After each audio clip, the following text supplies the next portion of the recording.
नमस्कार सभी को, राम राम। कभी आप लोगों ने ये सोचा है कि रोहिणी नक्षत्र में जो जन्म लिए हैं जो भी जातक XYZ, तो उनको कुछ खास तरह की बीमारियां ही क्यों होती हैं?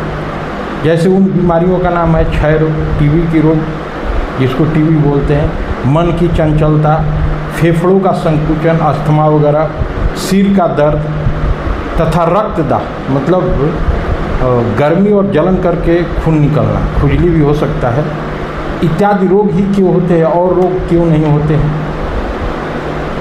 और इसके साथ साथ जो समस्याएं होती हैं उस नक्षत्र में बढ़ जाती है। तो आइए इसका समझते हैं कि कारण क्या है। इसका कारण मुख्य तौर से वो है कि जिस रोहिणी नक्षत्र जो है चंद्रमा का नक्षत्र है, जानते ही हैं, इसका नक्षत्र स्वामी चंद्रमा है और उसके रिलेटेड जो भी ज्योग्राफिकल और साइंटिफिकल रीजन है, जानते ही हैं कि astrology based on the science and astronomy, it is purely mathematically based, astronomical based and scientifically based. तो यहाँ पे क्या है कि उस जब नक्षत्र आता है तो उसमें ये बीमारियाँ और बढ़ जाती हैं।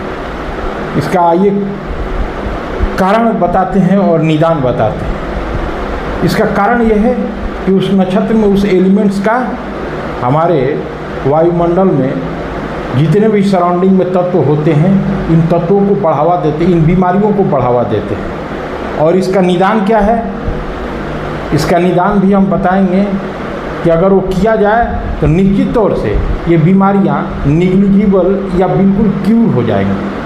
जी हाँ, मैं वैदिक एस्ट्रोलॉजी के अंतर्गत मैं कोई भी चीज़ अपने मन से नहीं बता रहा हूँ, जो ग्रंथों में वर्णन है और ज्योतिष के जो विशारद, जो ज्योतिर्विद हैं, उनके द्वारा ये चर्चित है। तो आइए उसको समझते हैं कि इसका उपचार क्या क्या है या निदान क्या है। देखिए, जो बच्चा है उस बच्चे को आप सीप से दूध पिलाइए। सीप होता है ना वो, जिसको अपभ्रंश में सीतुआ बोलते हैं, नदी वदी के किनारे जो गर्मी के दिन में समर वगैरह में दिखता है जब नदी सूख जाती है, तो उससे दूध पिलाइए। उसके भी पीछे साइंटिफिक रीजन है। वो तो उसमें ऑलरेडी कैल्शियम कार्बोनेट की मात्रा रहती है, और जो ये नक्षत्र है जिसके साथ कंपेटिबिलिटी मोड में आ जाता है सीप से दूध पिलाना, और चंद्रमा का यह नक्षत्र है। तो इस तरह से that baby or children will get lot of health benefit in respect of particular disease which has been emerged in nakshatra of the moon। पहला ये हुआ। दूसरा क्या है कि चंद्रमा की शांति हेतु चंद्र गायत्री मंत्र का 10,000 जाप करे या करवाए। तो बच्चा है तो करेगा नहीं, उसके नाम से खास तौर से 12 साल का अगर हो जाए तो शायद कर ले, या नहीं भी करे तो दूसरे पंडित जी लोग से जो जानकार हैं उनसे प्रॉपर विधिवत मंत्र का जाप करवाएं। शांति मंत्र जो गायत्री, चंद्र गायत्री, गायत्री मंत्र नहीं, चंद्र गायत्री मंत्र का जाप करे या करवाएं। दूसरा उपचार जो है, जो बहुत ही प्रभावी होगा, चावल, घृत और शक्कर मिलाकर दान करें। चावल, घी और चीनी मतलब शक्कर मिलाकर दान करें। किसको करें? ब्राह्मण को कर दें।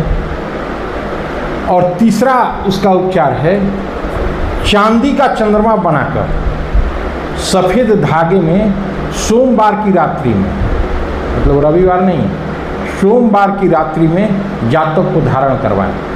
चाहे बच्चा हो, बड़ा हो या बुढ़ा हो, उसको ऐसी अगर समस्या है जो मैंने समस्याओं का जिक्र किया, तो ये करके उसको पहनाएं। और चौथा उपाय है, सफ़ेद वस्त्र में, उजले वस्त्र में पाव भर चीनी, शक्कर एवं चांदी का टुकड़ा डालकर, जी हाँ, चांदी का छोटा सा या जितना संभव हो सके एज पर कन्वीनियंस, चांदी का टुकड़ा डाल करके सोमवार को रात्रि के समय दान करें। रात्रि मतलब ऐसा नहीं कि 12 बजे ही, 9 बजे, 10 बजे, 8 बजे के बाद तो इस तरह से दान करने से देखिएगा कि निश्चित तौर से definitely that particular person will get relief in respect of his her disease.